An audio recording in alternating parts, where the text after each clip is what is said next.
You'll never believe... What did you discover in the spellbook we found in the scriptorium? Salazar Slytherin's spellbook was a little difficult to interpret, but fascinating. Evidently, he encouraged teaching dark magic at Hogwarts.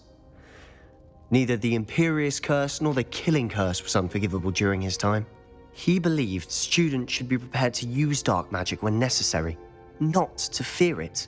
That's why we had to use Crucio to gain access to the scriptorium. He didn't want his knowledge shared with anyone who was afraid of the power of dark magic. It was hard to do, but casting Crucio was our only option. And I'm glad we did it, because in the spellbook I also found something else.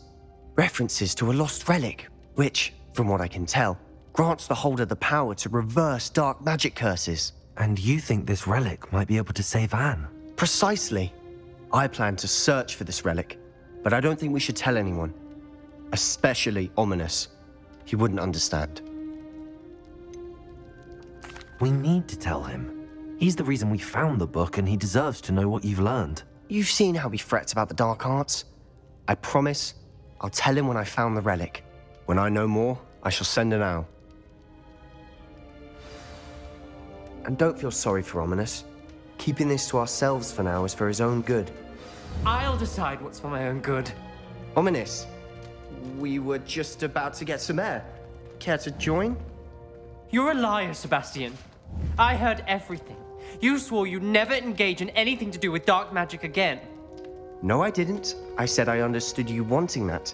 I'd never swear to give up on finding a cure for Anne. You don't know when to stop, do you? I know when not to stop. Leave this alone, Ominous. I'll be on my way.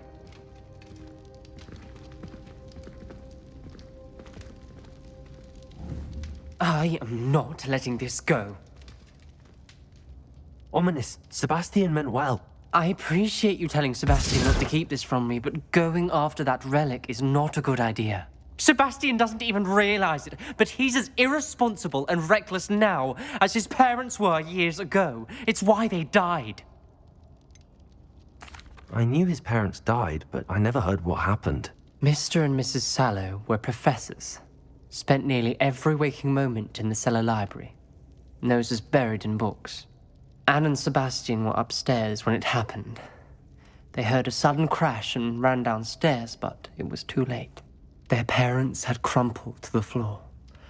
A defect with the lamp in the cellar caused the room to fill with an undetectable toxin. Sebastian and Anne were helpless.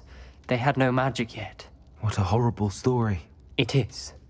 That's why I can't understand Sebastian's recklessness. I've practically lost Anne. I cannot lose Sebastian too.